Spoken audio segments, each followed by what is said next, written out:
Hi there, LinkedIn family. Day 3, episode 3 of the relationship between the brain and wellness, which is, I think fairly self-evident, frankly. And we are today looking at the elephant in the room, which is COVID-19. And certainly, so there was a news report recently that, we're going to be looking at living with this probably for all of the future. In the same way as we vaccinate yearly for flu, it's extremely likely that COVID is going to be with us, on an ongoing basis. So we're going to look today at what the impacts of COVID have been on mental wellness, and what we notice in our own networks, and what we can observe from the varying information sources that are out there, and try and establish some sort of consensus as to what the situation is from our various perspectives. About COVID-19, I wanted to share with you that I think this is a very difficult time. All of us, we know that, and every time we are talking about the same.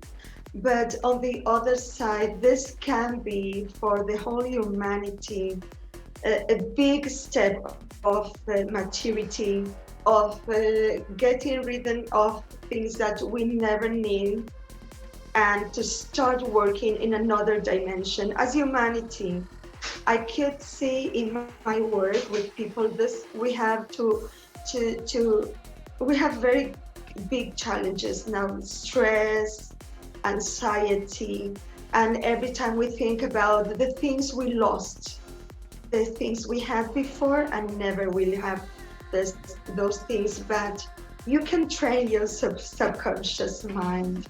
You can work with your mind, trying to see what are the unique opportunities this time is giving to you, to share your time with your family, to be with yourself, to this time of intrapersonal life.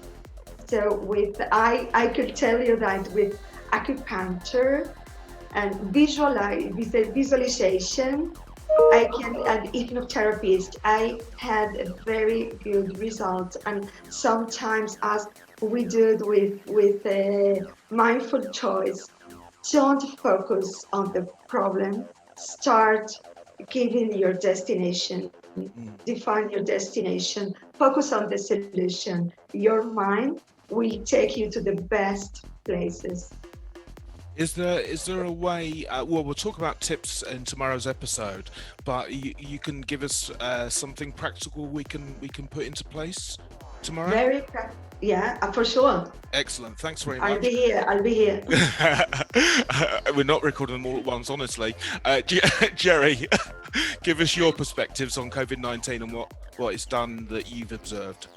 Well, I'll give you a theoretical basis for this, and then practically, as it relates to my life during this period of time. Okay.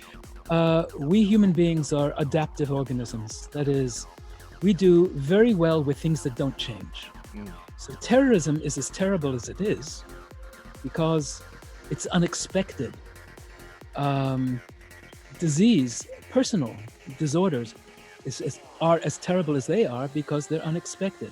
But as long as we keep on doing the same thing again and again and again and again, we don't have to invest sugar metabolism in the brain in order to affect a response. Right. What we just simply do is, however, you're driving along, minding your own business in a car, and somebody sideswipes you and misses you by a couple of inches, your nervous system kicks in and you respond, you avoid getting bashed, and you don't react.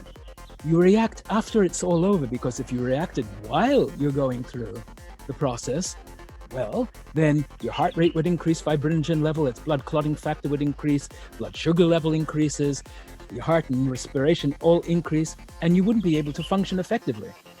However, after it's all over, we can then reflect on it. So there are a couple of things that go on from what I just said. One is, while we're in the problem, we really don't have a problem. After we're over the problem, then it starts kicking in and we have the disasters that build up. So that's the theoretical piece, and we call that adaptive behavior. So we human beings are designed to behave adaptively.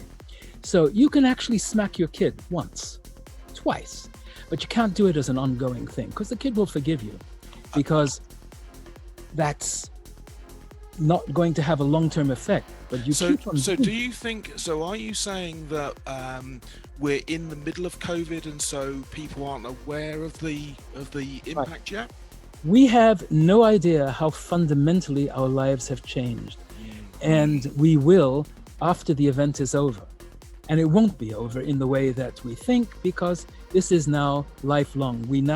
I hear, for example, statistics about mortality and COVID-19 that are completely irrelevant. Dead people are dead. So they're not going to be suffering from this problem.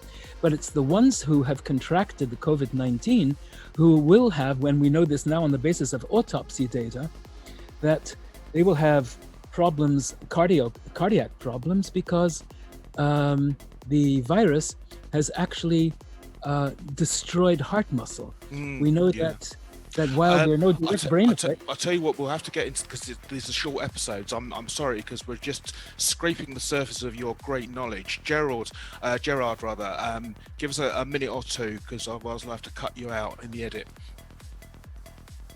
COVID-19, everything changed, because we cannot go out, we cannot meet people, we cannot go to the restaurant, we don't know when we travel, we don't know what will happen to us. So if you are a type of person who is subject to anxiety very easily, you jump to the roof, or depression. But we see a lot of people with a lot of domestic violence and a lot of problems that spouse never knew about their spouse, because they live 24 hours on 24 hours with somebody they don't know. But there is positive effect on COVID-19. The positive effect is, number one, it developed what Jerry was saying, the survival skill. We have survival skill we need to develop. And the survival skill is not to look at the problem, is to look at the solution, like Cody said. Okay. So you need to look at the solution. And the main thing is... I'll tell you what, Gerard, sorry about that. We'll have to cut you down. What we'll do then is tomorrow, in our top tips that we can give, so you come with one or two, but we'll give people something they can actually implement, because I know the perspective is sometimes difficult, as you say, when you're in the middle of it, Jerry. So we'll try and help people out with that. Okay. Okay. So COVID is not good. Let's face it. Presumably you will resonate with some of the things that we've talked about, and tomorrow, and the way that I will be wrapping up all of our conversations, is to provide you with practical tips for how to achieve an element of mental wellness.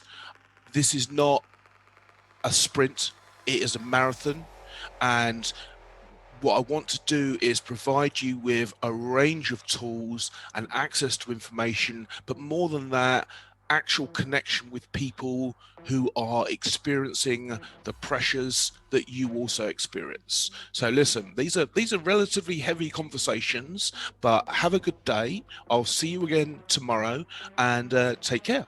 All right, thanks a lot.